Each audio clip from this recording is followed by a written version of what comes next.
Mari kita berdoa.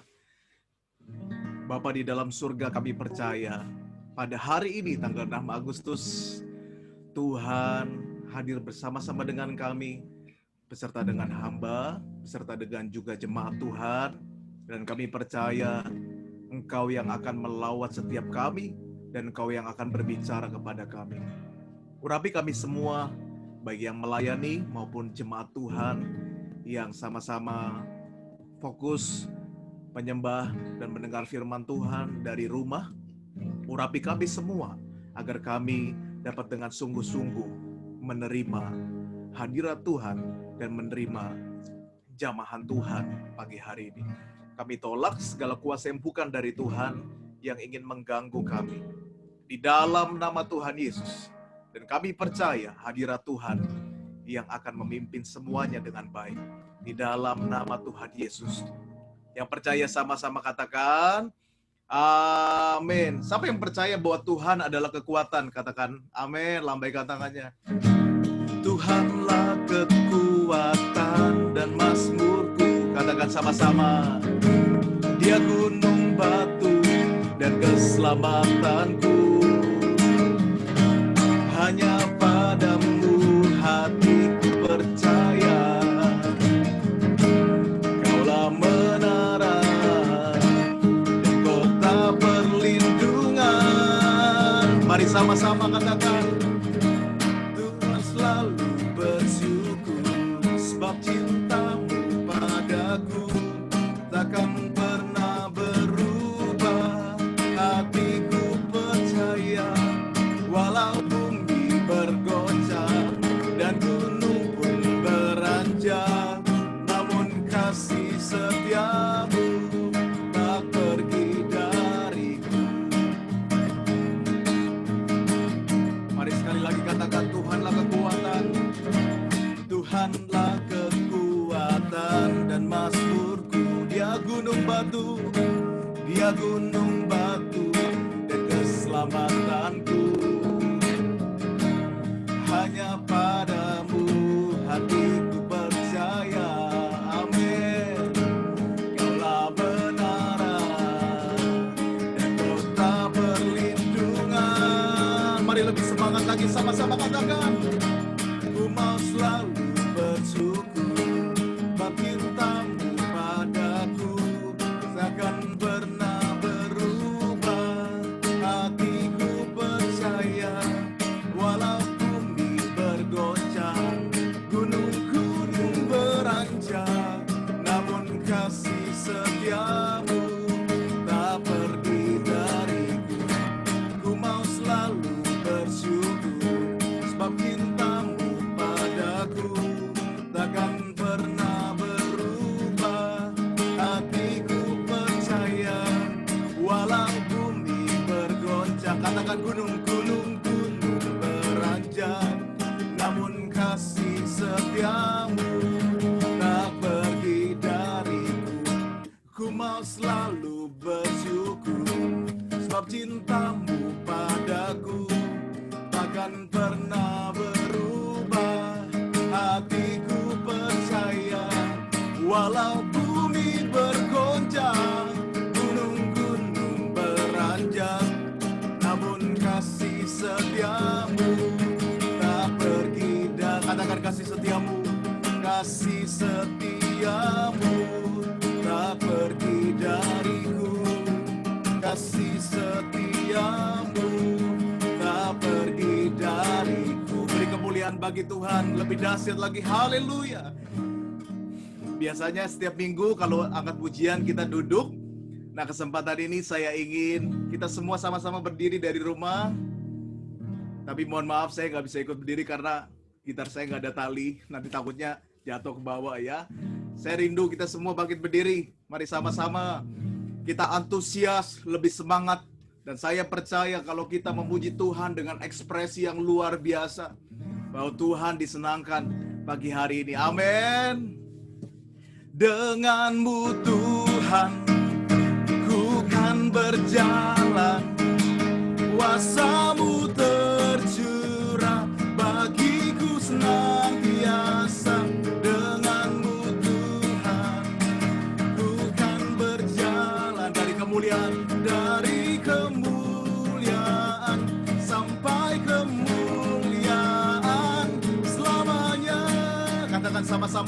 ku ragu, tak pernah ku ragu akan kesetiaan-Mu.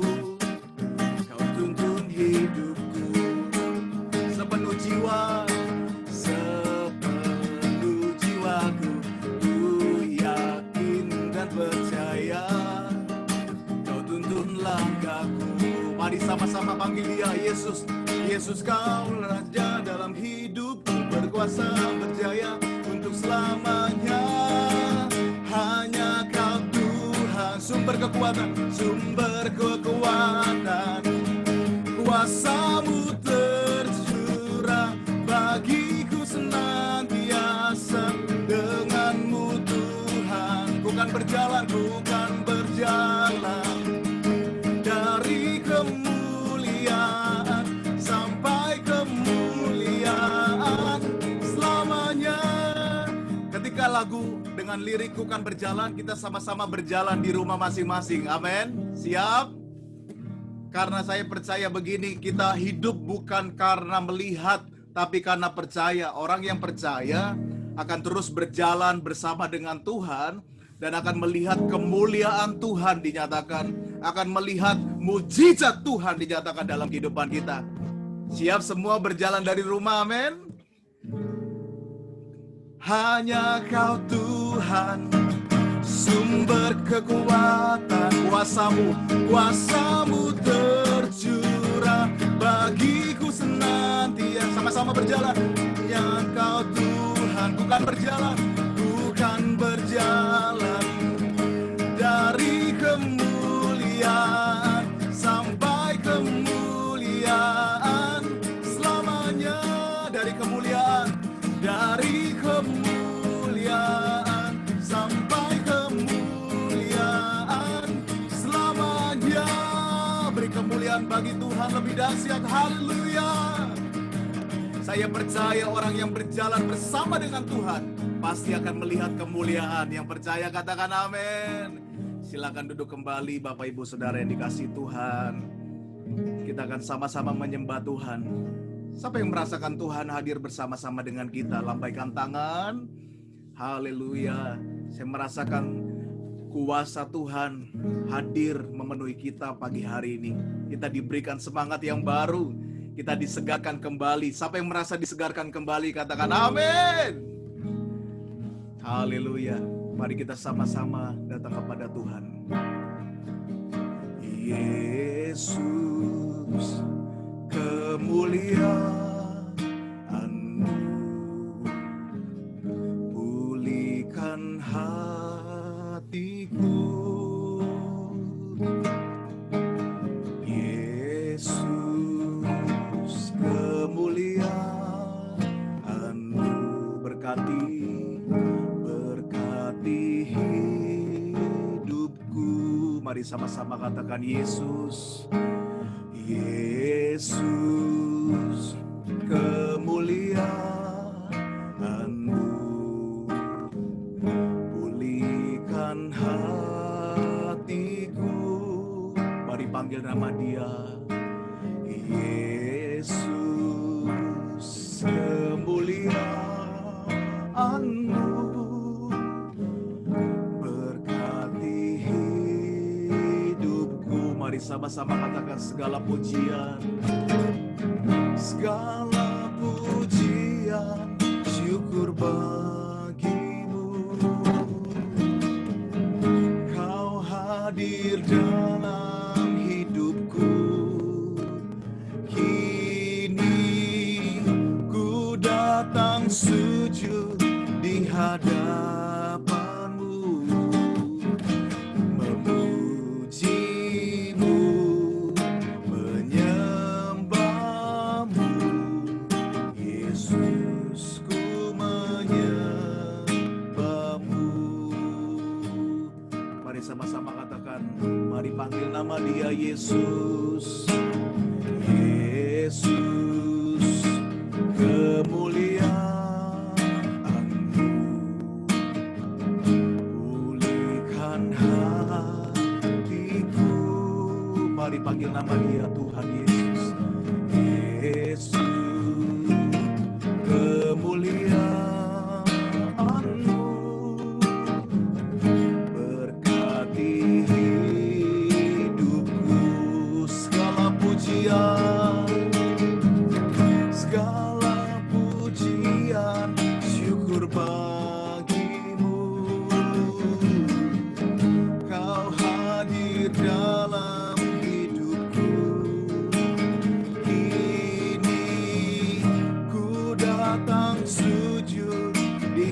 hadapan-Mu, memuji-Mu, menyembah-Mu, Yesus, ku menyembah-Mu. Katakan segala pujian, segala pujian, syukur bagimu. Kau hadir dalam hidupku, kini ku datang sujud di hadapan-Mu, memuji-Mu, menyembah-Mu, Yesus, ku menyembah. Mari sambil mengangkat tangan jemaat Tuhan, sama-sama katakan segala pujian, segala pujian, syukur bagimu. Kau hadir dalam hidupku, kini ku datang sujud di hadapan-Mu. Katakan memuji, memuji-Mu, menyembah-Mu, Yesus, ku menyembah. Mari lebih sungguh lagi jemaat Tuhan, sama-sama katakan segala pujian, syukur bagimu. Kau hadir dalam hidupku, kini ku datang sujud di hadapan-Mu, memuji-Mu, menyembah-Mu, menyembah-Mu, Yesus, ku menyembah-Mu. Mari sambil mengangkat tangan, sama-sama katakan segala pujian, syukur bagimu. Kau hadir dalam hidupku, kini ku datang sujud di hadapan-Mu, memuji-Mu, menyembah-Mu, Yesus, ku menyembah-Mu. Sekali lagi sama-sama katakan segala pujian, syukur naikkan pujian syukur kepada Tuhan. Kau hadir dalam hidupku. Katakan kini ku datang sujud di hadapan-Mu. Amin. Memuji-Mu, menyembah-Mu, menyembah-Mu, Yesus, ku menyembah-Mu, memuji-Mu Tuhan, memuji-Mu, menyembah-Mu, Yesus, ku menyembah-Mu. Sekali lagi sama-sama katakan memuji, memuji-Mu, menyembah-Mu, Yesus, ku menyembah-Mu. Mari sembah Dia, kami sembah Kau Tuhan, kami puji Engkau Tuhan selamanya.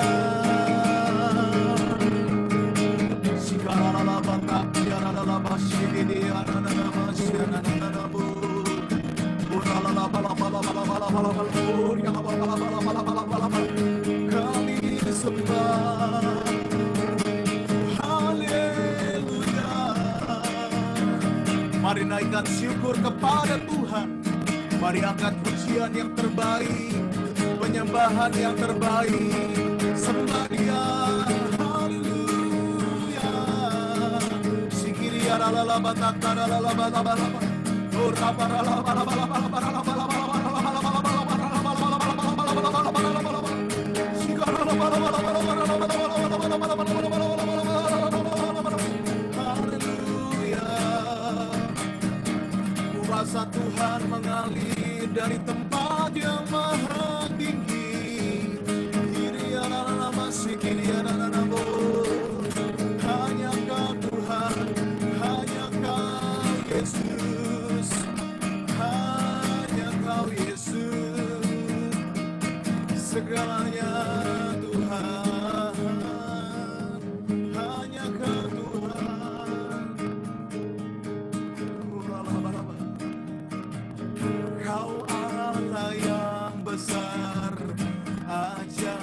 dan mulia. Katakan Kau Yesus, Kau Yesus yang selalu membuatku terpesona. Segala pujian bagimu ya Tuhan. Katakan hanya Kau yang layak. Sekali lagi sama-sama katakan, Kau Allah yang besar, Kau Allah yang besar, ajaib dan mulia. Kau Yesus yang selalu membuatku terpesona. Segala pujian bagimu ya Tuhan. Katakan hanya Kau yang layak ku agungkan. Mari angkat kedua tangan kita kepada Tuhan. Katakan dengan iman sama-sama, Kau Allah yang besar, amin, ajaib dan mulia. Kau Yesus yang selalu membuatku terpesona.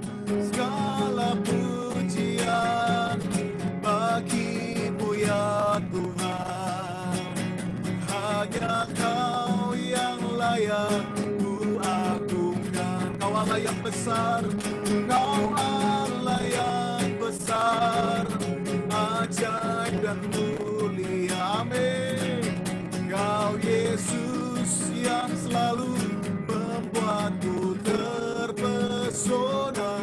Segala pujian bagimu ya Tuhan. Hanya Kau yang layak ku agungkan. Hanya Kau Tuhan, hanya Kau yang layak ku agungkan. Mari sama-sama katakan, hanya Kau yang layak ku agungkan. Beri kemuliaan yang terbaik bagi Tuhan, sebab Tuhan layak disembah, layak dipuji. Bapa, kami siap mendengarkan firman Tuhan. Berbicaralah kepada kami, sampaikan isi hati-Mu, dan kiranya kebenaran Tuhan yang memerdekakan kami dan mengubahkan kami semua. Kami tahu Tuhan, hanya dengan firman Tuhan kami dapat diubahkan. Hanya dengan firman Tuhan kami dapat menjadi pribadi yang kuat dan tidak mudah digoyahkan oleh apapun juga. Sebab dalam Ibrani, dalam firman-Mu berkata, kami adalah kerajaan yang tidak tergoncangkan. Dan kami percaya hanya dengan firman Tuhan, kami tidak mudah digoncangkan oleh apapun juga. Berbicaralah Tuhan kepada kami semua, hamba-Mu hanyalah penyambung lidah-Mu. Biarlah Engkau yang berbicara kepada kami, sampaikan isi hati-Mu, apa yang Kau ingin sampaikan dengan kasih-Mu, sampaikan dengan urapan Tuhan dari tempat yang maha tinggi. Kami siap untuk mendengarnya dengan sungguh-sungguh, dengan iman yang sangat tertuju kepada Tuhan. Haleluya. Amin. Shalom Bapak Ibu Saudara yang dikasihi dalam nama Tuhan. Semuanya siap mendengarkan firman Tuhan. Yang siap katakan amin. Yang siap bisa lambaikan tangan. Mari kita sama-sama buka firman Tuhan dalam Markus 5, ayat yang ke-21 sampai yang ke-43. Bagi saudara yang ada di rumah bisa buka Alkitab. Biasanya kalau di rumah kita punya Alkitab yang bentuknya dalam kertas ya. Kalau kita ke gereja kita jarang bawa, tapi kalau di rumah pasti kita punya semua. Markus 5 ayat 21 sampai yang ke-43. Saya ingin baca semua, namun kalau waktu kita terbatas, jadi hanya beberapa bagian yang kita akan bahas. Tapi saya percaya saudara pasti sering kali mendengar kisah ini. Yang pernah mendengar, katakan amin. Ya, saya bacakan hanya perikopnya saja ya Bapak Ibu. Judulnya begini, Yesus membangkitkan anak Yairus dan menyembuhkan seorang perempuan yang sakit pendarahan.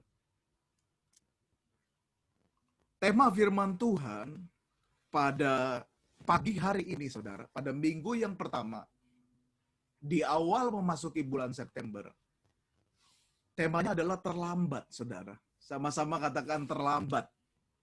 Mungkin saudara bingung, Pastor Ray bikin tema kok aneh banget terlambat gitu ya. Tahu aja saya dulu suka terlambat masuk sekolah waktu kecil. Bukan, saudara. Ada sebuah pengertian yang Tuhan ingin sampaikan, kebenaran tentang terlambat ini. Karena seringkali, saudara, kita seringkali memahami kata terlambat dengan sebuah pengertian yang dari dunia. Bahwa terlambat berarti ada suatu hal yang tidak baik terjadi. Suatu yang tidak mengenakan. Suatu kegagalan di dalam kehidupan kita. Nah, saya mendefinisikan terlambat itu adalah tidak tepat waktu. Contohnya kalau kita ke kantor, kantornya dikatakan bos buka jam 7, dan kita harus masuk jam 7, tapi kita datang setengah 8. Itu kita terlambat. Saya percaya kita semua pernah terlambat. Saya sendiri, waktu zaman kuliah, saya pernah terlambat. Ada satu dosen yang cukup, katakanlah dulu kita kenal, istilah dulu itu killer gitu ya. Jadi ada satu dosen, kalau seandainya kita telat cuma 5 menit saja, kita nggak boleh masuk kelas, langsung disuruh keluar. Itu sebabnya melalui pengalaman itu, karena saya telat 5 menit, saya akhirnya berusaha 15 menit sebelumnya udah ada di kelas. Karena dosen itu selalu menyuruh anak-anak mahasiswa keluar kelas kalau sudah telat 5 menit, saudara. Nah, saya punya pengalaman terlambat. Nah, saya percaya kita semua juga pernah punya pengalaman terlambat. Contohnya begini, kita diundang menghadiri pernikahan, acaranya jam 6 sore. Nah, namun kita berangkat jam 6, karena mungkin kita baru pulang dari kantor. Nah, kemudian di tengah jalan macet, saudara. Kita nggak tahu situasi. Dan kita juga nggak bisa memprediksi gitu ya. Karena kita bukan Tuhan, betul nggak? Nah, tiba-tiba macet dan juga hujannya besar sekali dan akhirnya macet total, saudara. Dan akhirnya kemudian kita baru sampai di acara pernikahan jam 9 malam. Padahal acara pernikahannya jam 6, tapi kita baru sampai jam 9. Kenapa, saudara? Karena tadi macet, apalagi karena juga hujan besar sehingga membuat macet total. Sehingga kita stuck di jalan, kita nggak bisa cepat sampai di tempat acara pernikahan. Dan ketika sampai jam 9 di lokasi pernikahan, ternyata ruangannya sudah kosong. Sudah nggak ada orang lagi di sana. Dan akhirnya hanya ketemu petugas-petugas yang membantu pernikahan.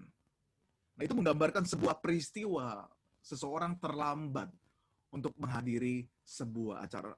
Nah, di dalam kehidupan ini, saudara, seringkali kita memahami pertolongan Tuhan itu terlambat. Seringkali kita memahami mujizat Tuhan itu terlambat.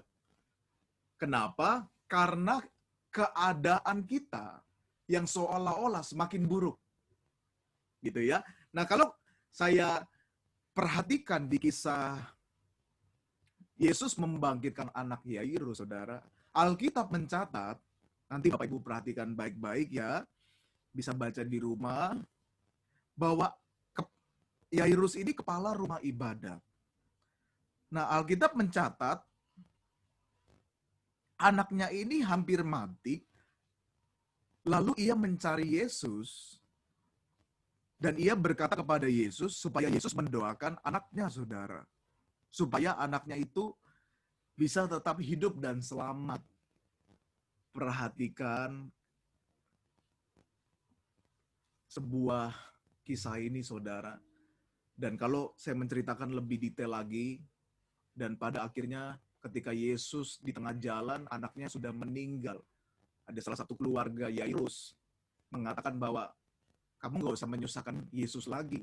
Kamu nggak usah menyusahkan guru, karena anaknya sudah meninggal. Nah, seolah-olah terlambat. Nah, saudara, kalau saudara membaca lebih detail lagi di perikop tersebut, ketika Yesus dalam perjalanan menuju rumah Yairus, di tengah jalan Yesus terhenti karena ada seorang perempuan yang pendarahan 12 tahun. Perjalanan Yesus terhenti karena Yesus harus melihat perempuan yang menjamah jubah Yesus. Karena Yesus merasa ada sesuatu yang keluar dari tubuhnya, ada yang menjamah dia, ada kuasa yang keluar. Sehingga Yesus terhenti dan melihat siapa yang menjamah ia. Dan Yesus melihat ada seorang perempuan yang mengalami mujizat Tuhan. Nah, ketika perjalanan Yesus terhenti, ternyata keluarga dari Yairus berkata, sudah meninggal anaknya. Jadi nggak usah repotin Yesus lagi, sudah terlambat gitu ya. Namun Yesus berkata begini, kamu nggak usah takut, intinya gitu ya. Kamu nggak usah takut, percaya saja anakmu akan hidup. Nah, saudara menggambarkan kisah ini seolah-olah terlambat.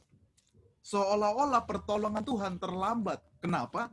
Karena kita melihat bahwa keadaan anak dari Yairus, seorang kepala rumah ibadat, artinya seorang gembala, saudara, itu sudah meninggal di tengah jalan. Seolah-olah terlambat. Tapi kalau kita lihat di akhir kisah ini, anak Yairus dibangkitkan oleh Tuhan dan hidup kembali. Nah, saudara yang dikasih dalam nama Tuhan, di dalam permohonan doa kita kepada Tuhan, seringkali doa kita nggak langsung dijawab sama Tuhan. Seringkali pertolongan Tuhan tidak langsung cepat seperti yang kita mau gitu ya. Kita pengen Tuhan tolong saya hari ini. Tapi ternyata faktanya hari ini kita belum mengalami pertolongan Tuhan. Mungkin juga kita berkata, oh mungkin besok kali Tuhan tolong kita. Mungkin besok kali Tuhan berkati saya. Ternyata besok juga pertolongannya belum nyata. Belum saudara alami. Nah kemudian minggu depan juga. Mungkin saudara percaya minggu depan, tapi ternyata minggu depan juga saudara belum mengalami pertolongan Tuhan. Saudara belum mengalami mujizat Tuhan. Nah seringkali daging kita, seringkali cara pandang kita, seringkali pikiran kita mengkondisikan atau menyimpulkan bahwa Tuhan terlambat untuk menolong kita. Saya ulangi lagi, bukan karena Tuhannya yang telat, saudara. Tapi karena kita yang seringkali menggambarkan bahwa seolah-olah terlambat. Padahal saya percaya firman Tuhan berkata dalam Pengkhotbah, segala sesuatu indah pada waktunya, bukan waktu kita. Dan firman Tuhan juga berkata, rancanganmu bukanlah rancanganku. Kita sih pengennya cepat gitu ya, pengen cepat dapat duit, pengen cepat diberkati, pengen cepat sembuh, betul ya saudara? Tapi kita seringkali nggak sadar bahwa Tuhan punya waktu sendiri, ada namanya kairos Tuhan. Dan saya percaya, waktu Tuhan tidak pernah terlambat, saudara. Saudara masih ingat kisah seorang yang lumpuh di kolam Bethesda? Dia 38 tahun, saudara. Tidak mengalami mujizat Tuhan. Tidak ada yang bawa dia ke kolam. Di mana di kolam yang ada air itu, kalau malaikat turun menggoncangkan, sehingga orang yang cepat ke sana, mereka akan mengalami mujizat kesembuhan. Tapi ternyata, saudara, orang lumpuh ini nggak ada yang tolong, karena masing-masing pasti sibuk dengan penyakitnya sendiri. Masing-masing berusaha siapa yang lebih dulu untuk masuk ke kolam tersebut, saudara. Nah, tapi seorang lumpuh ini nggak ada yang tolong. Namun suatu waktu Yesus datang kepada dia dan berkata, bangunlah, angkatlah tilammu. Mungkin menurut kategori dunia ini terlambat, 38 tahun tidak sembuh. Tapi yang saya tahu begini, waktu Tuhan pasti yang terbaik, tidak pernah terlambat. Sama-sama katakan, waktu Tuhan tidak pernah terlambat. Yang percaya katakan amin. Dia selalu tepat waktu dan tidak pernah terlambat. Seringkali kita menggambarkan Tuhan seperti kita, saudara. Kita menggambarkan Tuhan suka terlambat. Seperti kita kadang-kala suka telat makan gitu ya. Udah waktu jam 2 siang, kita belum makan siang. Kita makannya sore. Akhirnya apa? Terjadi asam lambung naik gitu. Kenapa, saudara? Bukan karena salahnya Tuhan, tapi karena salahnya kita. Kita ini seringkali banyak hal-hal yang kita pikirkan tidak sama seperti Tuhan. Dan banyak hal yang kita lakukan tidak sesuai dengan apa yang Tuhan mau. Itu yang seringkali membuat kita terlambat, saudara. Dan makanya, saudara, mari kita menggambarkan pekerjaan Tuhan, pertolongan Tuhan, tidak pernah terlambat di dalam kehidupan kita. Nah, sebelum saya masuk lebih dalam, saya ingin kita semua sepakat dulu. Saya ingin kita semua sama memiliki perspektif yang sama. Bahwa kita percaya Tuhan tidak pernah terlambat. Yang percaya katakan amin. Yang sudah sama perspektif, sama-sama lambaikan tangan. Ya. Bilang kiri kanannya dulu, Bapak Ibu. Bilang katakan, waktu Tuhan nggak pernah terlambat. Ya mungkin kita kadang-kadang yang terlambat gitu ya. Terlambat bangun pagi, atau terlambat makan pagi. Itu semua pilihan, saudara. Tapi Tuhan kita ingat, dia tidak pernah terlambat. Nah, ada 3 hal yang dipilih oleh Yairus di tengah situasi, di tengah kondisi anak satu-satunya yang berumur 12 tahun hampir mati, saudara. Coba saudara bayangkan, saudara punya anak cuma 1. Umur 12 tahun, masih lucu-lucunya, saudara. Masih imut-imutnya. Masih mau masuk masa puber, 12 tahun remaja. Tapi Alkitab mencatat dia hampir mati. Coba saudara bayangkan, saya belum punya anak, tapi saya coba membayangkan, wah, ngeri banget, saudara. Anak satu-satunya, umur 12 tahun, hampir mati. Coba saudara belajar empati kepada kisah Yairus. Sedih sekali. Sangat sedih, terpukul sekali. Dan Alkitab mencatat, saudara. Alkitab mencatat di ayat yang ke-22 sampai yang ke-23. Datanglah seorang kepala rumah ibadat yang bernama Yairus. Ketika ia melihat Yesus, tersungkurlah ia di depan kakinya. Dan memohon dengan sangat kepadanya, anakku perempuan sedang sakit, hampir mati, datanglah kiranya dan letakkanlah tanganmu atasnya, supaya ia selamat dan tetap hidup. Nah, perhatikan sebuah informasi di sini bahwa anaknya hampir mati. Nah, saudara coba deh, kalau anak kita, bayangkan saudara, kita mau benar-benar menghayati kisah ini. Hampir mati, yaitu dalam kategori medis sekarat atau koma, saudara. Apakah saudara tega meninggalkan ia dan mencari hamba Tuhan terlebih dahulu? Mungkin ada yang berkata di rumah, aduh saya nggak tega Pak, pendeta, pastor saya nggak tega. Saya pasti dampingi anak saya di masa-masa kritisnya. Saya nggak akan tinggalkan dia. Betul nggak? Setuju ya? Nah, tapi Alkitab mencatat, dia punya iman yang luar biasa. Dia memilih, yang pertama ini, apa yang harus dilakukan di tengah situasi seolah-olah terlambat, seolah-olah hampir mati, seolah-olah hampir gagal, hampir hancur kehidupan kita. Yang pertama adalah, kita harus memilih untuk mencari Yesus, tidak ada yang lain. Sama-sama katakan, memilih untuk mencari Yesus. Amin. Anaknya hampir mati. Sedih loh saya sambil menyampaikan kisah ini. Anaknya hampir mati. Sekarat. Anak satu-satunya, saudara. Harusnya bapaknya temenin, bener nggak? Atau elus-elus palanya gitu ya, atau doakan sendiri. Dan Alkitab mencatat status ayahnya ini adalah kepala rumah ibadah. Artinya dia seorang pendeta. Dia seorang imam, dia seorang gembala. Harusnya dia bisa mendoakan sendiri, betul kan? Betul ya? Nah, tapi saudara, dia memilih untuk mencari Yesus. Wow, ini iman yang luar biasa. Dan saudara catat baik-baik, kita sama-sama belajar ya. Di kalimat di ayat yang ke-23 terakhir bilang begini, dia bilang sama Yesus, datanglah kiranya, letakkanlah tanganmu atasnya, supaya ia selamat dan tetap hidup. Wow, iman yang luar biasa yang dimiliki seorang kepala rumah ibadah. Dia berkata kepada Yesus begini, letakkan tanganmu kepada anak saya yang hampir mati itu, dan aku percaya dia akan selamat dan tetap hidup. Itu iman yang luar biasa. Di tengah anaknya hampir mati, dia cari Yesus, dia tinggalkan rumahnya. Kalau nanti saudara baca di ayat 21, Yesus itu sedang dikerumunin orang banyak.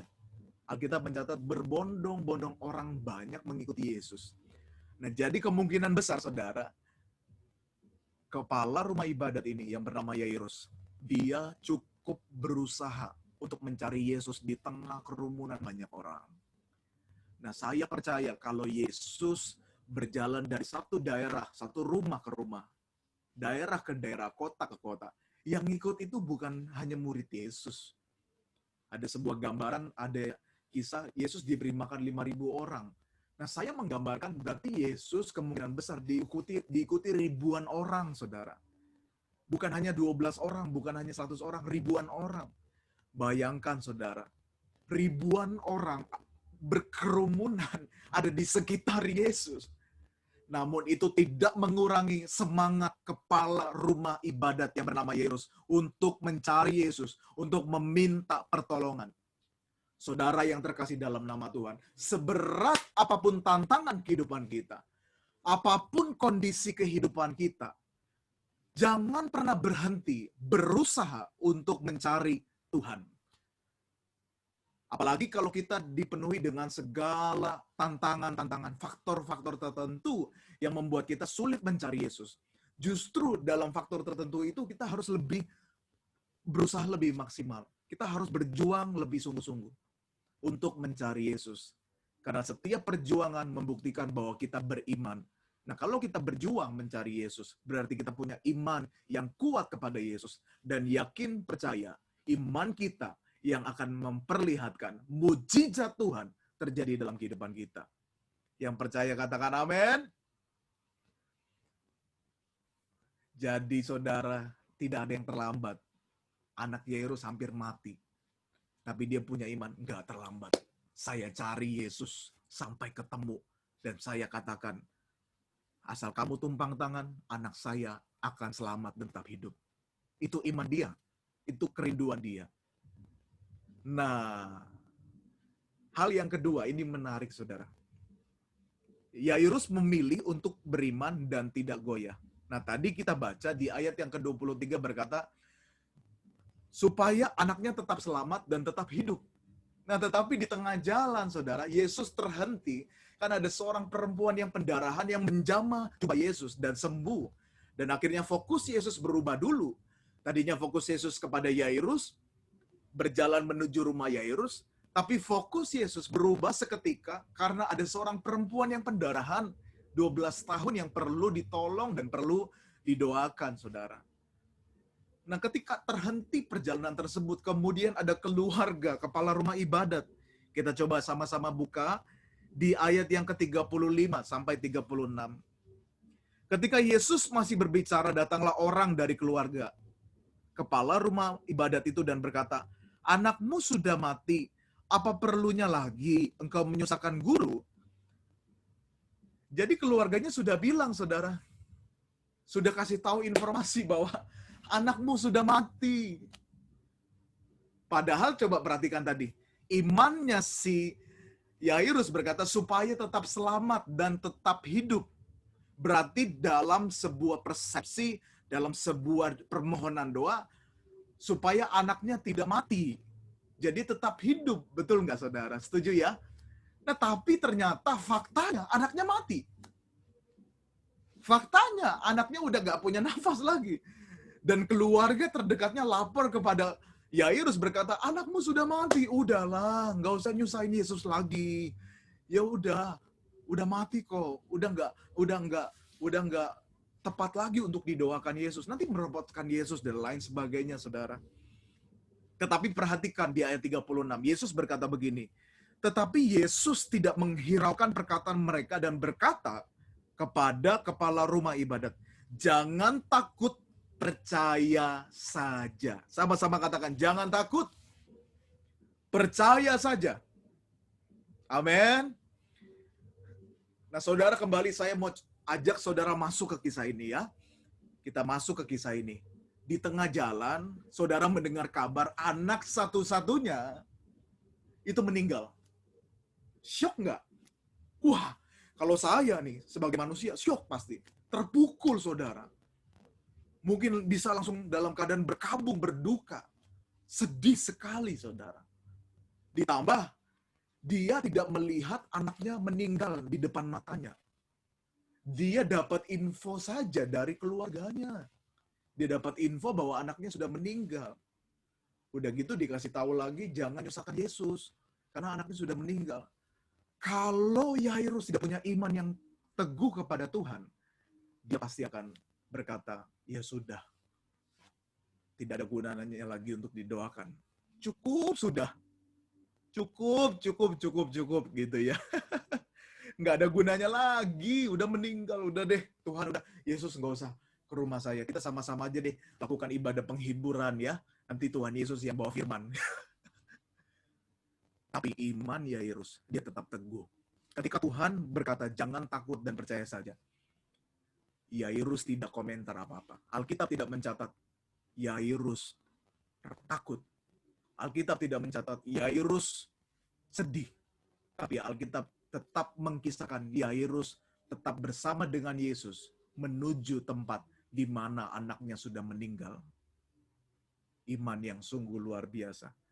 Saudara, yang kedua kita harus memilih untuk beriman dan tidak bergoyah. Seringkali kita memulai dengan iman, tapi di tengah jalan kita goyah dan tidak beriman. Banyak yang memulai dengan iman, tapi mengakhiri hidupnya tidak beriman. Tetapi yang Tuhan mau, mungkin kita mulainya tidak beriman. Tapi kalau kita akhiri dengan beriman, itu sangat dahsyat. Tapi jauh lebih dahsyat kalau kita memilih memulai dengan beriman dan mengakhiri dengan beriman. Makanya Paulus berkata begini, saya sudah menyelesaikan pertandingan iman. Artinya Alkitab jelas mengatakan kepada kita, dia menyelesaikannya dengan iman, bukan dengan ketakutan, saudara. Yairus, dia memulai dengan iman. Dia cari Yesus. Dan ketika dia mendengar kabar, ya ampun, anak saya sudah meninggal. Dia tetap memilih begini, saya tetap beriman dan mau bersama-sama dengan Yesus ke rumah saya, berdoa agar anak saya dibangkitkan oleh Tuhan Yesus. Nah, saudara, seringkali faktanya masalah dalam kehidupan kita mungkin justru datangnya bertubi-tubi, semakin banyak, bahkan tidak ada progres yang mengarah ke sesuatu yang baik. Tapi saya ingin katakan kepada kita, saya mengasihi saudara, ini penting bahwa jangan goyah. Tetap pegang firman, tetap beriman, tetap berdoa, sampai mujizat terjadi di dalam kehidupan kita. Jangan pernah berhenti percaya. Jangan pernah berhenti berdoa. Kalau ada intimidasi iblis, saudara harus lawan. Saudara harus katakan, saya tidak takut, saya tidak ragu, saya tidak goyah, karena saya percaya Tuhan saya akan selalu menolong dan menyertai saya. Jadi yang kedua, kita harus memilih untuk tetap beriman dan tidak goyah. Sekalipun faktanya seolah-olah terlambat. Tapi jangan goyah, pegang terus firman Tuhan.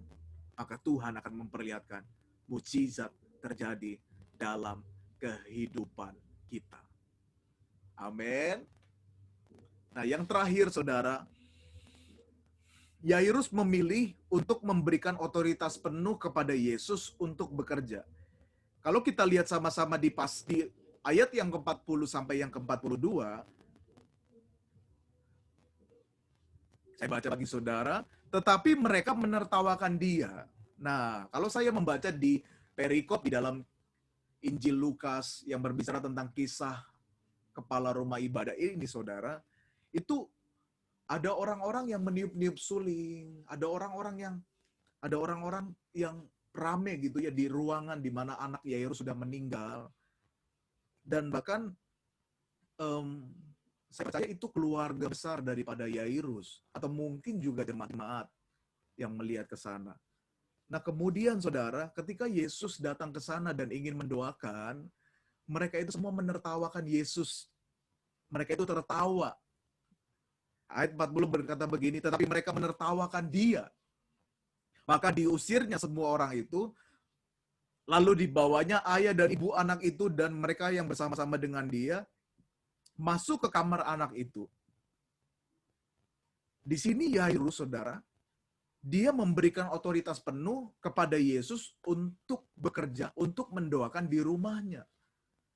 Di mana kita lihat bahwa Yairus tidak membiarkan keluarganya juga ada di ruangan tersebut. Alkitab mencatat yang ada hanyalah ayah, ibu, dan anak yang meninggal tersebut dan murid-murid Yesus.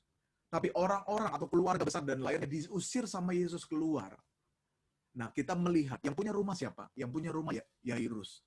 Tapi Yairus memberikan kekuasaan, memberikan otoritas kepada Yesus untuk mengambil alih. Di mana Yesus berkata, Yesus mengusir keluarga-keluarga Yairus dan mungkin kerabat. Akhirnya mereka keluar dari ruangan. Nah, saudara, di tengah-tengah situasi yang seolah-olah terlambat, seolah-olah nggak ada pertolongan Tuhan, kita harus memberikan otoritas penuh kepada Yesus untuk bekerja. Sama-sama katakan amin. Berikan otoritas penuh kepada Yesus untuk memimpin dan mengambil alih. Karena saya percaya seringkali yang membuat kita merasa nggak mampu, karena kita yang mengambil alih. Kita yang memegang otoritas itu sendiri.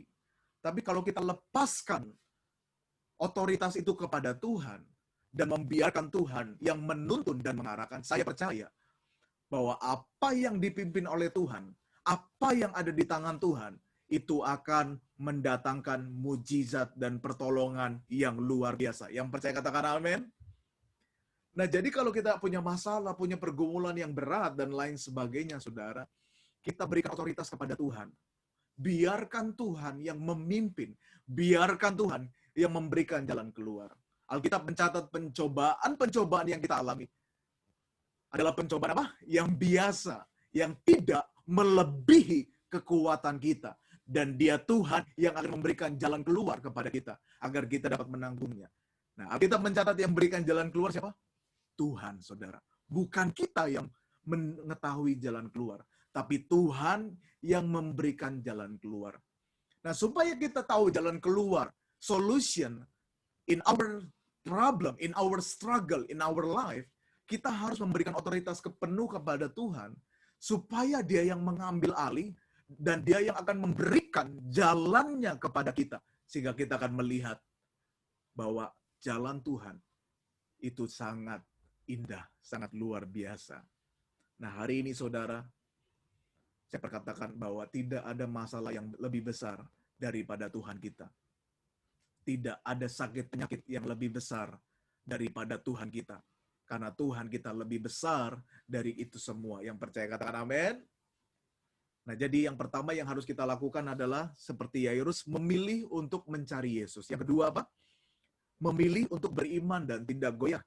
Yang ketiga, memilih untuk memberikan otoritas penuh kepada Yesus untuk bekerja.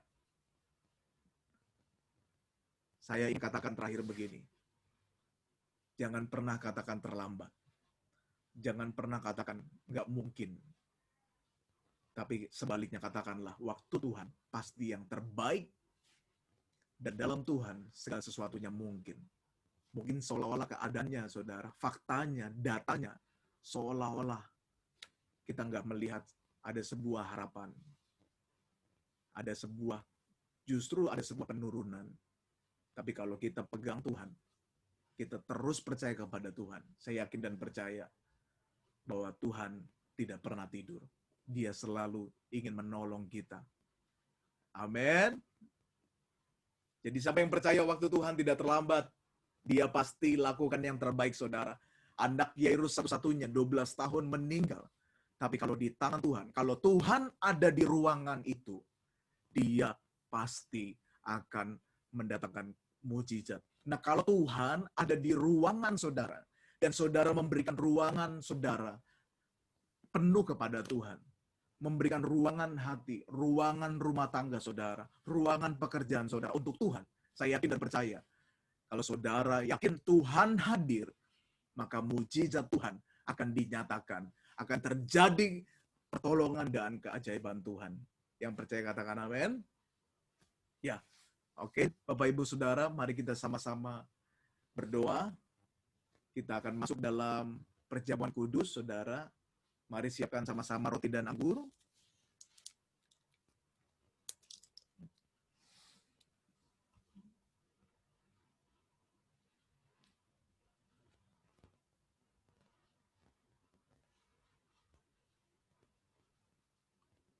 Saya tunggu Bapak Ibu.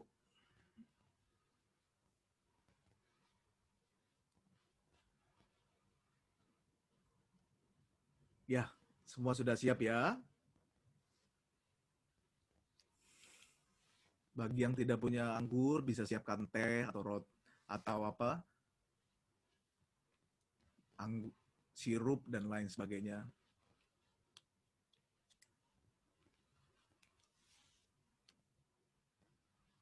Mari kita sama-sama satukan hati. Mari kita datang kepada Tuhan. Bapa, ampuni kami Tuhan. Kuduskan kami, sucikan kami, layakkan kami untuk menerima anggur dan roti ini. Kiranya ini menyembuhkan kami. Kami percaya ketika kami memakan dan meminumnya, kami disembuhkan oleh Tuhan. Kami dijamah oleh Tuhan. Kami diampuni oleh Tuhan. Kami diubahkan oleh Tuhan. Kami dipulihkan oleh Tuhan. Di dalam nama Tuhan Yesus, kami siap memakan dan meminumnya. Mari sama-sama angkat roti di tangan kanan kita. Mari kita dengar firman Tuhan. Sebab apa yang telah kuteruskan kepadamu telah aku terima dari Tuhan, yaitu bahwa Tuhan Yesus pada malam waktu ia diserahkan mengambil roti, dan sesudah mengucap syukur atasnya, ia memecah-mecahkannya, dan berkata, inilah tubuhku yang diserahkan bagi kamu, perbuatlah ini menjadi peringatan akan aku. Bukankah roti yang kita pecah-pecahkan adalah persekutuan dengan tubuh Kristus? Mari kita memakannya di dalam nama Tuhan Yesus.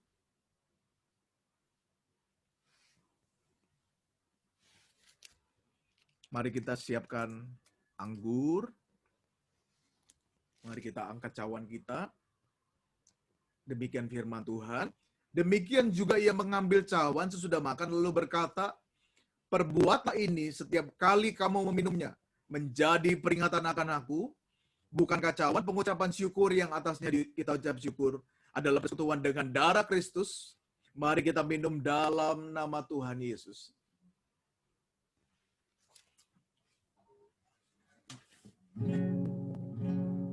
Haleluya.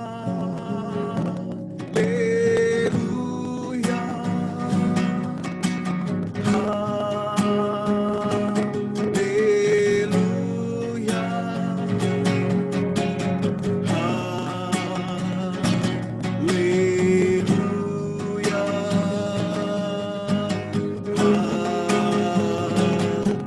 Haleluya. Mari sama-sama katakan haleluya.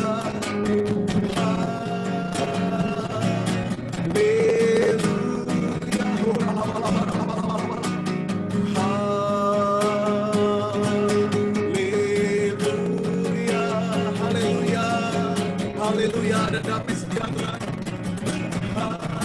Haleluya.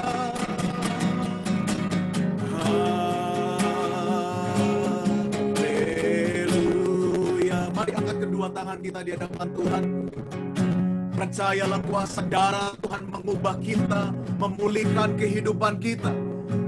Jikalau engkau ada sakit penyakit, mari sentuh bagian tubuh yang sakit. Hari ini firman Tuhan berkata, oleh bilur-bilur darah Yesus kamu disembuhkan. Mari sentuh bagian tubuh Anda yang sakit. Hamba berdoa Tuhan, nyatakan belas kasihan Tuhan. Aku berkatakan dengan iman, hamba berkata, sembuh dalam nama Tuhan Yesus. Angkat sakit penyakit kami semua oleh kuasa darah Yesus. Kami percaya ada kuasa kesembuhan, mujizat Tuhan terjadi di dalam nama Tuhan Yesus. Be healed in Jesus' name. Dalam nama Tuhan Yesus. Hamba percaya darah Yesus penuh kuasa. Darah Yesus yang mengampuni kami. Dan darah Yesus yang menguatkan kami. Dan membuktikan bahwa Tuhan mengasihi kami dan tidak pernah membenci kami. Kau Tuhan yang baik. Terima kasih Bapa. Terima kasih untuk firman Tuhan. Kami belajar untuk percaya bahwa pertolongan Tuhan tidak pernah terlambat. Kuasa Tuhan tidak pernah gagal. Bahwa kami yakin kalau Tuhan hadir dalam kehidupan kami, maka kami yakin pertolongan Tuhan itu amat dahsyat di dalam nama Tuhan Yesus. Dan kami mau belajar percaya dan tidak goyah oleh apapun juga dalam nama Tuhan Yesus. Haleluya. Amin. Ya, terima kasih Bapak Ibu.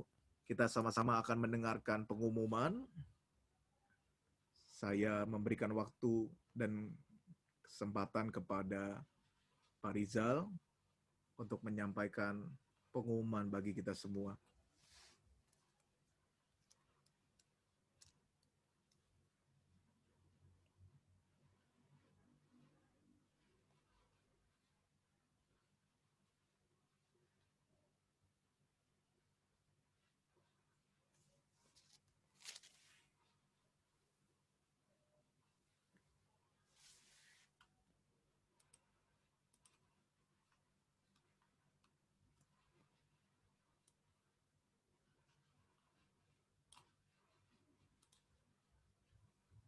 Shalom. Haleluya. Semua merasa terberkati oleh pesan Tuhan yang disampaikan oleh Pastor Reinhard ya. Berikut ini info kegiatan sepekan GBI GPWC yang kami informasikan untuk minggu ke depannya. Pada hari Senin pukul 6 sore ada kegiatan ibadah malam saat teduh melalui via aplikasi Zoom dengan ID 334 148 5581. Pada hari Rabu tanggal jam 6 sore ada kegiatan di Discipleship Class atau pemuridan melalui streaming via aplikasi Zoom 334 148 5581. Kemudian ibadah Sunday Service online untuk minggu depan tanggal 13 September jam 10 siang melalui streaming via aplikasi Zoom dengan ID 334 148 5581. Kembali kegiatan ibadah anak GBI GPWC Kids tanggal 13 September 2020 pada waktu Dili jam 10, pada waktu Bandung jam 8 pagi bersama Kak Kim dengan live streaming via Zoom 334 148 5581. Kami GBI GPWC mengajak saudara atau saudari untuk bergabung dalam ibadah Sunday Service secara online. Mari beribadah bersama keluarga di rumah masing-masing, alami kuasa Tuhan serta urapan api Roh Kudus yang menguatkan dan menyembuhkan. Pelayanan doa dan konseling center melalui nomor telepon 0859 59 204 143. Bagi Bapak dan Ibu yang rindu menabur persembahan dan perpuluhan secara online dapat ditransfer melalui nomor rekening BCA 1570 132144 atas nama Bendahara Ibu Vivi. Sekian info kegiatan sepekan kami dan happy Sunday. God bless you.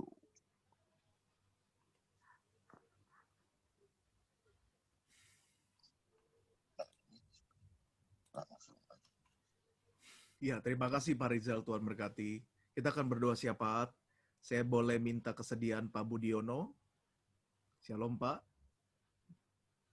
Ya, bisa berdoa syafaat bagi kita semua ya Pak.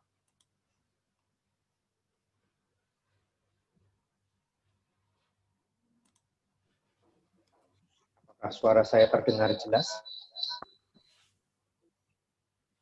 Pastor Reinhard, apakah suara saya terdengar jelas? Halo? Halo?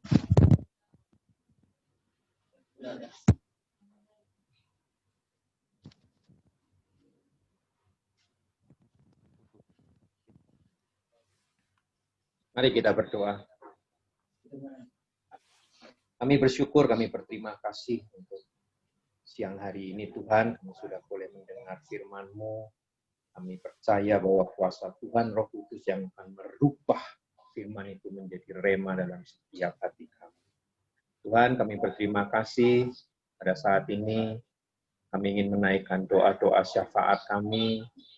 Pertama kami menaikkan untuk Bala kami, Bapak Living. Biarlah Tuhan mengurapinya lebih lagi. Biarlah jubah kerendahan hati terus ada di dalam hidupnya, sehingga boleh bertambah-tambah karunia, kasih karunia pelayanan di dalam hidupnya. Tuhan memberkati kesehatannya, Tuhan memberkati seluruh usahanya, sehingga apapun yang dibuatnya berhasil dan beruntung.